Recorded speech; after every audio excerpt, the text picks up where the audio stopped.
오늘 우울해서 좀 조퇴를 해야 되겠습니다. 꼰대처럼 보겠지? 하면서 그냥 입을 닫게 된다. 특히 이제 양육중의 역할이 어느 때보다도 이제 필요해졌다.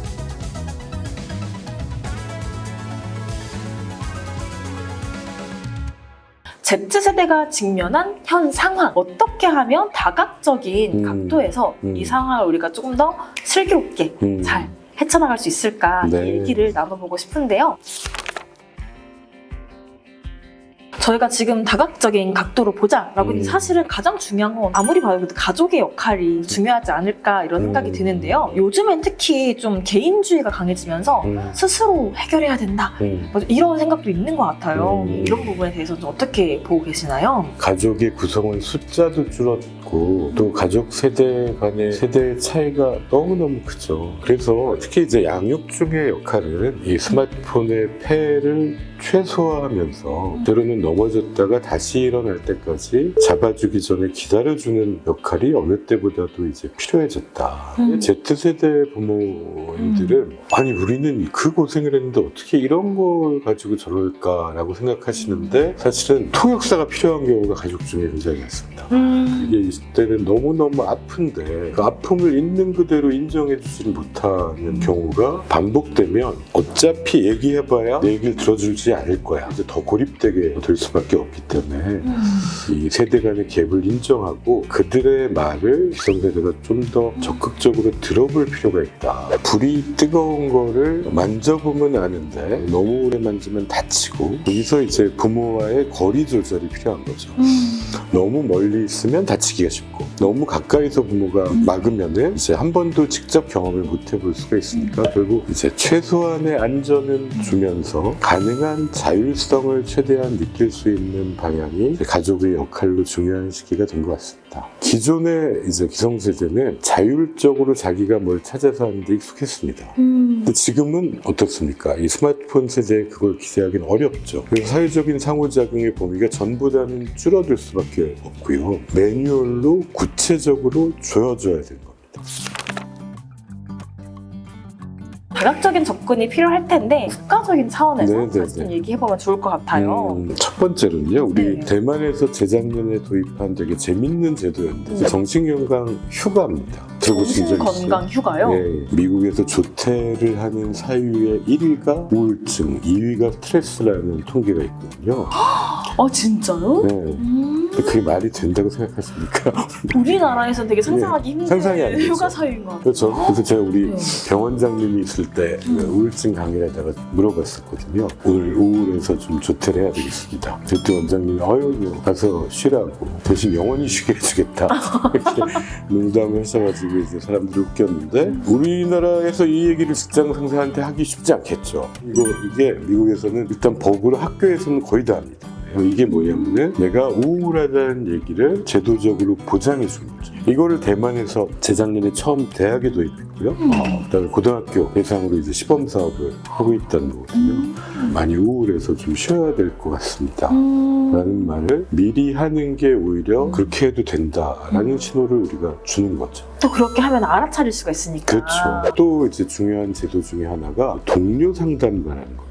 이게 뭐냐면 우울증이나 자살 시도나 아픔을 겪어본 친구들이 소정의 교육을 이수하고 다른 아픈 청소년 청년을 돕는 거예요. 전문가가 다가가면 마음을 때로는 열지 못하는데 나처럼 겪어본 사람이 절망 때문에 다친 마음을 누구보다도 더 열 수 있게 해주더라는 거죠. 그런 의미에서 이제 아픔을 경험해 본 사람들이 목소리를 낼 수 있는 거를 우리가 제도로 지원해 줘야 된다. 이게 우리 사회의 변화를 앞당길 거다라고 보고 있습니다. 많이 이걸 또 보고 계신 분들은 아니 우리 스마트폰 세대가 이렇게 위험한데 그렇다고 스마트폰을 안 쓰게 할 수도 없고 그렇다면 또 스마트폰 놀이에도 그래도 뭔가 긍정적인 면을 우리가 찾아볼 수 있지 않을지 나는 아니지만 다른 사람의 삶을 보고 간접적으로 경험하고 굉장히 많은 또 정보를 제공하는 것도 사실이지 않습니까? 네. 그리고 무엇보다도 이 세대는 스마트폰으로 뭔가 하는데 익숙합니다. 이거에 익숙한 세대에 맞춰서 SNS 상담 같은 걸로 바뀌어가야 되고 또 기업에서의 커뮤니케이션에도 이런 것들이 반영될 필요성이 있다. 그래서 우리도 이 새로운 세대에 적응하는 거를 배워가야지 되는 역할이 우리 가족과 우리 사회에도 있지 않나 싶습니다. 스스로 마음 건강을 챙기는 것도 되게 중요할 것 같아요. 네네. 정신의학과 예, 예. 전문의로서 좀 개인들에게 추천하실 수 있는 방법 있으실까요? 이제 개인적 접근으로 해볼 수 있는 것들 많이 있습니다. 사실 저는 뭐 진료실에서 제일 권하는 건 운동이 그렇게 많습니다. 네. 제일 우울하고 소진되면 못 움직이잖아요. 뭔가 움직임을 시작하는 거 굉장히 힘든 일입니다. 근데 시작하기만 하면 그게 거의 항우울제 수준의 효과가 있다. 그 다음에는 이제 자기의 마음을 알아차리는 거거든요. 네. 예를 들면은 잠이 안 오는 거. 그다음에 오늘 밥맛이 없구나. 우리 몸이 보내는 신호가 있거든요. 이런 작은 신호를 놓치지 않는 거가 우리 마음 건강을 유지하는 데도 굉장히 중요합니다. 최근에 이제 명상과 같은 것들이 굉장히 많은 사람의 관심을 받는 이유도 내 마음속에 일어난 일을 쳐다보면서 돌아볼 수 있는 시간을 주는 게 너무나 도움이 되던라는 것을 이제 깨달은 거죠. 지금 이 얘기는 정말 지금 보고 계신 모든 사람들한테 너무 큰 도움이 되는 얘기가 아닐까 이런 생각이 듭니다. 그럼 이제 마지막으로 우리들의 노력도 필요하지만 Z세대의 스스로의 노력도 필요할 것 같아요. Z세대가 어느 때보다도 사실은 아프고 위기일 수도 있고 그 어느 세대보다도 또 많은 또 관심도 가지고 있고 우리가 이전에 경험해보지 못한 세대라고 생각합니다. 그래서 어려운 상황이지만 우리 Z세대도 직접 실패와 실수를 스스로에게도 용인하고 왜냐면 그렇지 않고서는 뭔가 배우거나 성장할 방법이 없지 않겠습니까? 맞아요. 저도 막 이 컨텐츠 보고 있는 친구들 있으면 해주고 싶은 얘기 중에 하나도 제가 대학교 1학년 때 저 밴드 보컬도 하고 연극부도 하고 했는데 중요한 건 제가 노래를 진짜 못해요.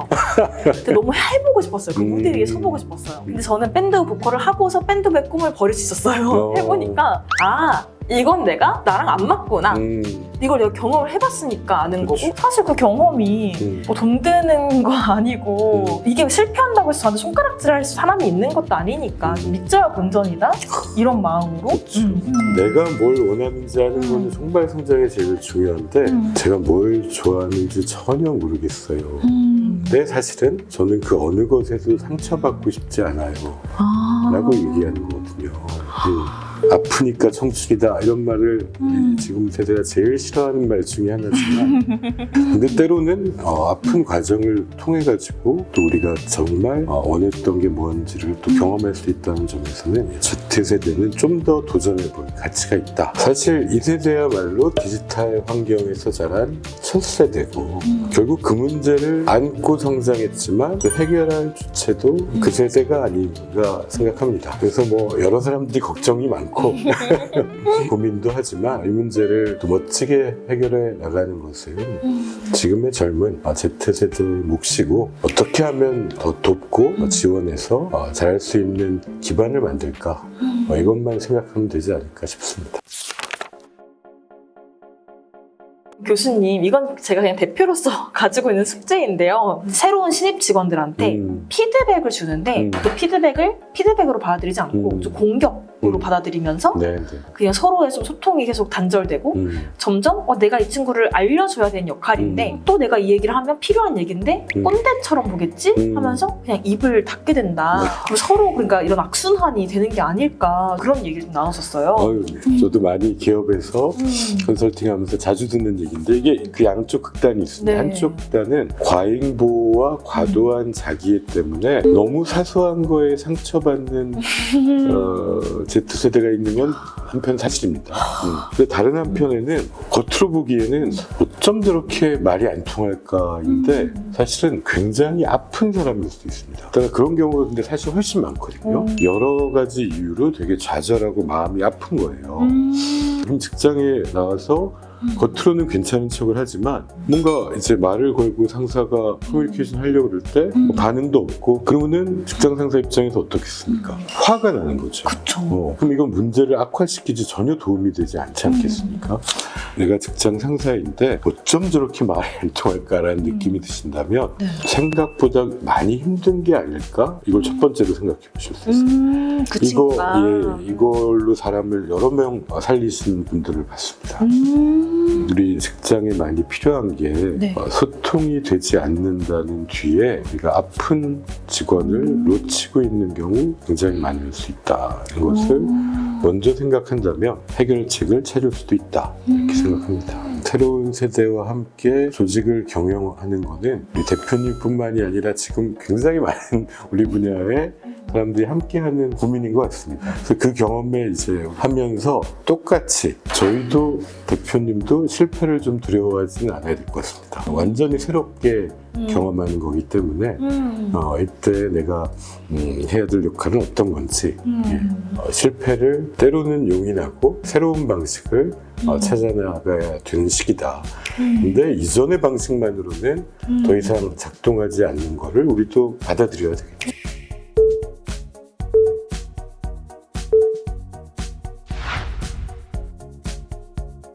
오늘 정말 교수님과 대화를 하면서 정말 모든 분야에서의 담론들을 같이 이렇게 보면서 이야기를 나눴는데요.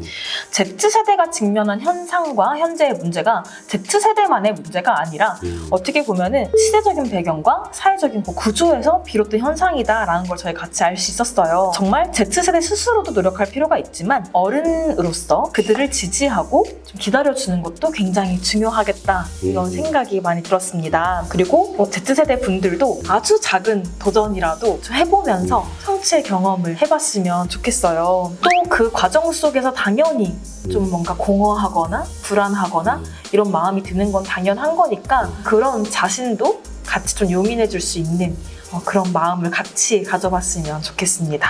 이 긴 시간 동안 정말 많은 인사이트 공유 주신 백종원 교수님 다시 한번 정말 너무 감사드립니다. 네, 고맙습니다.